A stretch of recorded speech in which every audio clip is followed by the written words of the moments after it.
Every 13 seconds, a marriage ends in America. But nobody ever talks about the ones that almost did. Walter Brooks was 22 years old the first time he saw Evelyn. It was a Tuesday evening in Savannah, Georgia, a church social. Nothing special about the night, nothing that should have changed his life. But then she laughed. She was standing across the room with her friend, and something her friend whispered made her throw her head back and laugh. And that sound, that one small, careless sound, cut straight through the noise of the entire room like light breaking through the crack of a door that had been closed for years. Walter stopped moving, stopped thinking, stood completely still in the middle of that crowded room, and felt something deep inside him go quiet. Not empty, quiet. The way the whole world goes still right before something shifts forever. He didn't say much to her that night. He didn't need to. Some people walk into your life and something inside you already knows. The way your bones know when rain is coming before the sky even changes color. They married in June of 1964. She wore her mother's dress, altered at the waist by hand. He wore a suit one size too small because it was the only one he owned and he was too proud to say so. The photograph from that day still sits on their mantel in Savannah. Two young people squinting into the sun outside a small white church, whole lives ahead of them. Not a single clue what any of it would cost. For the first few years, it was beautiful. Not perfect, but beautiful in the way that only simple things can be. Walter worked long shifts at a steel factory outside Pittsburgh. Evelyn kept their small rented house running like a quiet, steady engine. They didn't have much money. Some weeks they had almost nothing, but they had each other. And in those early years, in that small house with the drafty windows and the garden Evelyn planted in the backyard that never fully grew, that felt like more than enough. Some evenings, Walter would come home exhausted, and Evelyn would have something warm on the stove, and they would sit together at the kitchen table and just talk about nothing important, about everything. Those evenings felt endless. They didn't know yet that they were the most precious thing they would ever have. Then life got heavier. 3 children came. Bills multiplied faster than paychecks. Walter's shifts stretched longer. Evelyn's days grew fuller and lonelier at the same time. The evenings at the kitchen table became rare, then rarer. Then one day Walter looked up and realized he couldn't remember the last time they had just talked. And instead of saying that out loud, he swallowed it. Because that's what Walter did. He swallowed things. He told himself it was strength. It wasn't. It was fear dressed up as strength. And fear, when you swallow it long enough, turns into something else entirely. He started keeping score. He never wrote it down, he never said it to anyone, but the list lived inside him every single day, like a low burn he had learned to ignore. The overtime hours, the broken pipes fixed alone on cold Saturday mornings, the lawn mowed in summer heat without a single word of thanks, the bills paid on time every month, while Evelyn spent money on things he thought they didn't need. And whenever she asked him for help with something, a voice deep inside him whispered, "Doesn't she already see everything I do?" He never said those words out loud, but resentment doesn't need a voice. It has its own language. It lives in the heaviness of a sigh at the end of a long day, in the way a man stares at the television instead of his wife's face, in the way silence fills a room slowly, like water rising, until 2 people are standing in the same house and drowning separately. Claire had her own list too. She had spent years raising 3 children almost entirely on her own while Walter worked. She sat beside Fevers at 2 in the morning when the house was completely dark and Walter was already asleep. She remembered every birthday, every school conference, every doctor appointment, every permission slip that needed signing. She cooked every meal, cleaned every room that was dirty again by morning.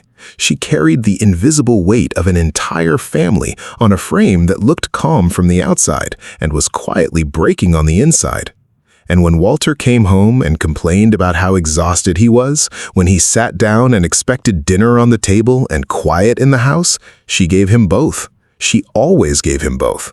Then she walked to the bathroom, locked the door behind her, turned the faucet on so nobody could hear, and cried alone in the dark with her back against the cold wall. Not because she didn't love him, but because the most painful kind of loneliness in this world isn't being alone. It's being completely invisible to the one person who promised to see you most. The night everything finally cracked open came in December of 1987. Their daughter Claire had come home for Christmas.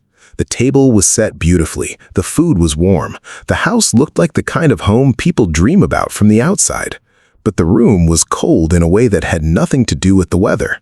No laughter, no easy conversation. Just two exhausted people passing plates in heavy silence, like strangers sharing a table at a diner, each waiting for the meal to be over so they could stop pretending. Claire looked around that table slowly. She was 20 years old, and she had grown up inside this silence, and she was tired of pretending she hadn't. She put down her fork. She looked at her mother, then at her father. And then she asked the question that broke the whole evening wide open. She said, "Do you two even like each other anymore?" The room froze. Walter lowered his fork without a word. Evelyn stared at the centerpiece and felt something cold and heavy drop through her chest all the way to the floor. Because the terrible and devastating truth was this: they loved each other. They had never stopped loving each other. But love without attention becomes something you can no longer see or feel, and they had stopped paying attention so completely, so gradually, so silently, that even their own daughter could feel a hollow space sitting between them at the dinner table, like a third person who had never been invited. Walter carried that question with him for months. He carried it to work. He carried it home. He lay awake beside Evelyn in the dark, listening to her breathe. This woman he had chosen, this woman who had given him everything. And he thought about all the years he had spent counting what he gave instead of protecting what they had built together. Marriage had become a competition neither of them had chosen, and neither of them could win. And the most devastating thing about that kind of competition is that you don't lose all at once. You lose slowly, one quiet evening at a time, until the person you once looked at across a crowded church hall and felt your whole world go still for becomes someone you pass in the kitchen without touching. But understanding came slow for Walter. It always had. And before it came, more things broke. Evelyn was a planner. She planned everything. Budgets written in spiral notebooks, every dollar accounted for. Christmas lists started in October. Vacation itineraries finalized weeks in advance with every restaurant and rest stop already mapped. Walter was the opposite in every way that mattered.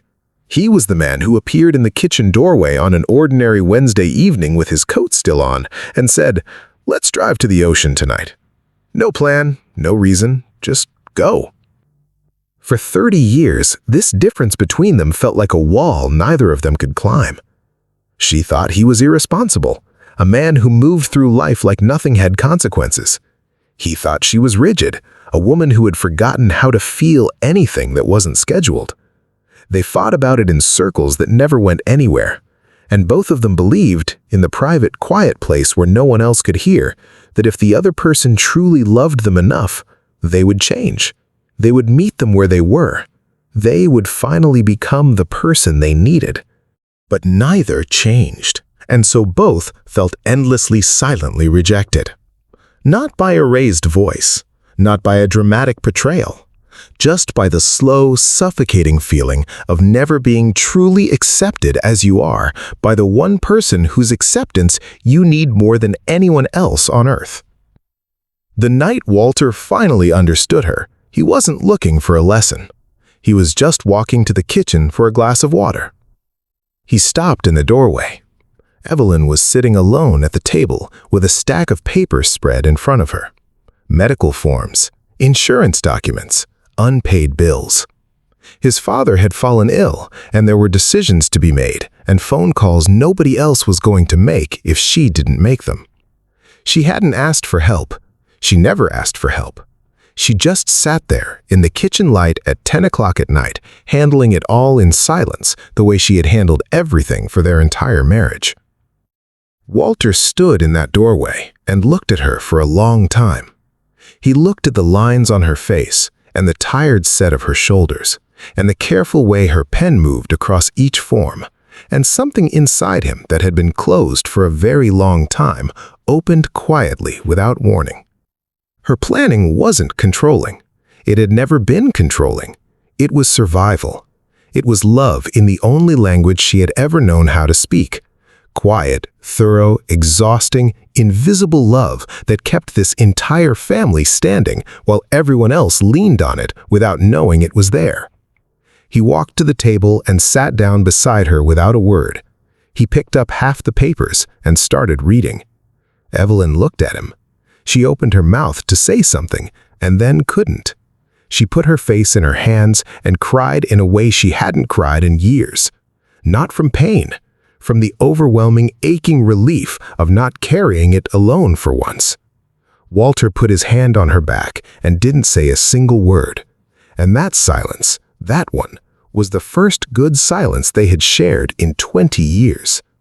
But even that moment of grace couldn't fix everything at once, because years of unsaid things had been packed into the walls of their marriage so deeply that it took something small and stupid and ordinary to finally let it all out. It was milk. Walter forgot to stop at the grocery store on the way home from work one rainy evening in 2004. Just milk, a $2 carton of milk. Nothing that should matter.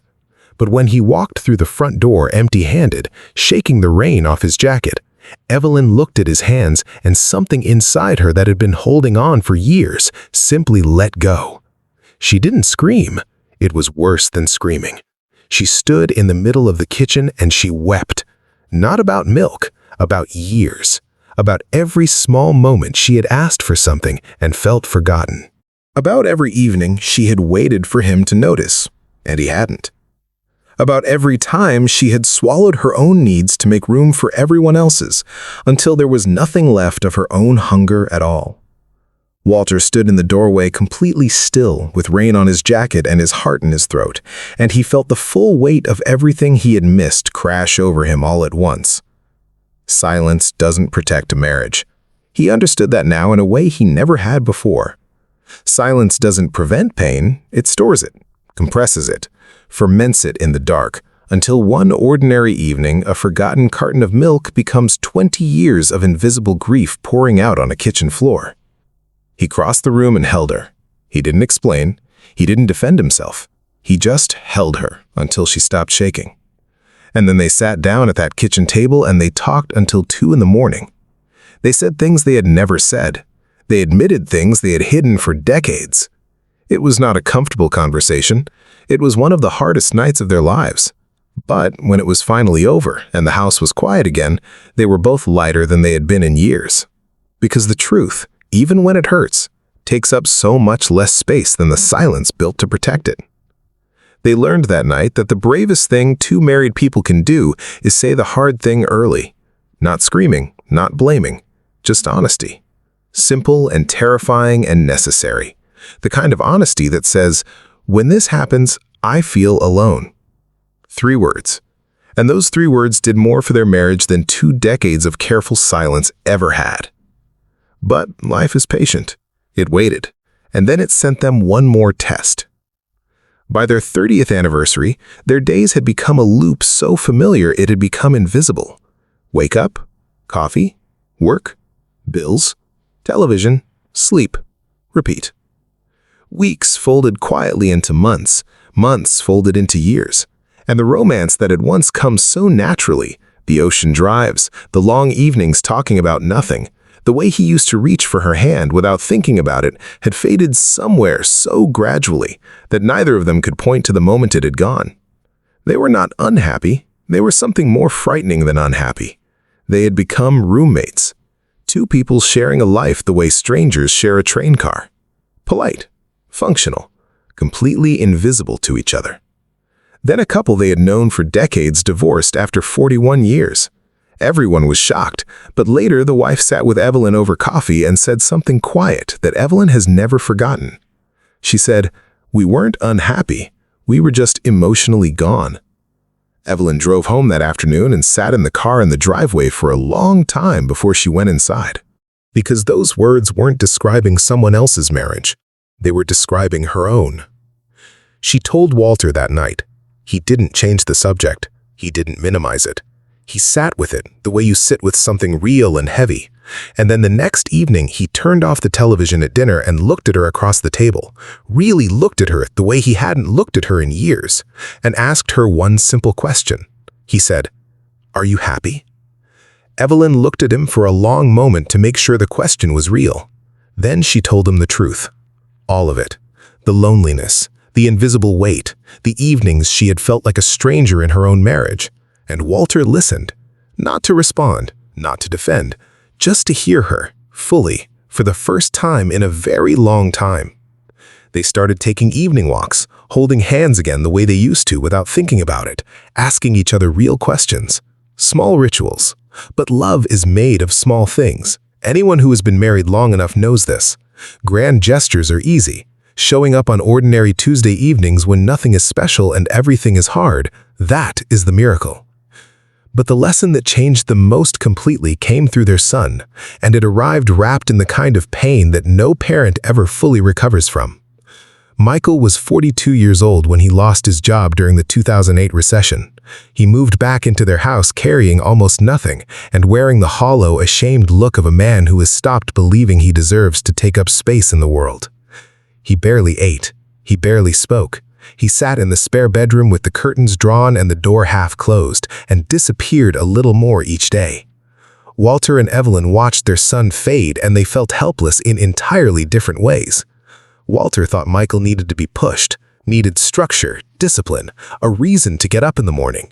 Evelyn thought he needed to be held first, needed to feel safe before he could feel strong.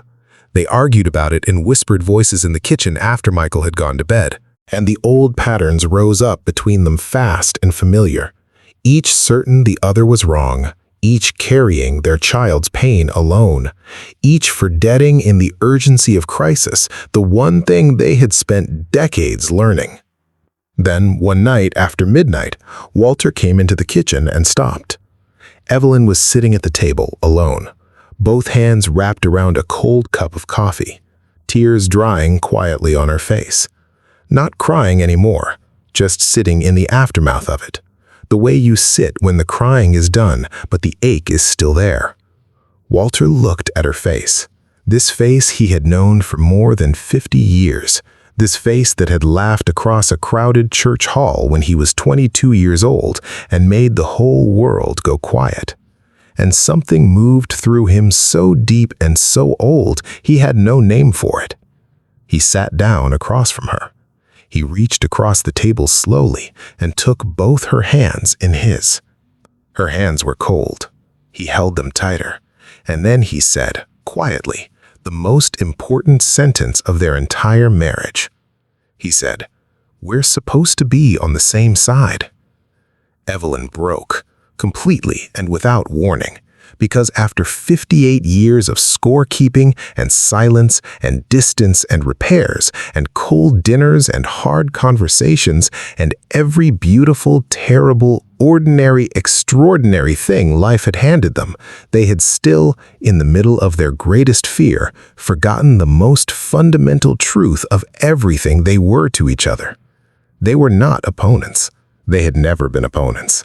They were two people who chose each other in a white church in Savannah in 1964, and every hard thing that came after, every illness, every bill, every argument, every silence, every broken and repaired and broken again moment was only survivable because they had each other to survive it with.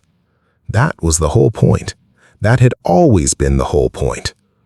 They helped Michael together after that. Walter pushed with love. Evelyn held with love. Both were right. Both were needed. Over months, slowly and unevenly, their son came back to himself, found work, found his footing, moved out on a cold morning in early spring with his bags packed and his shoulders straighter than they had been in years. He stood in the doorway before he left and looked at his parents standing together in the hallway. This old man and this old woman who had built a life out of imperfect love and stubborn choice, and he said quietly, "I don't know how you two do it." Walter and Evelyn didn't answer. They just looked at each other.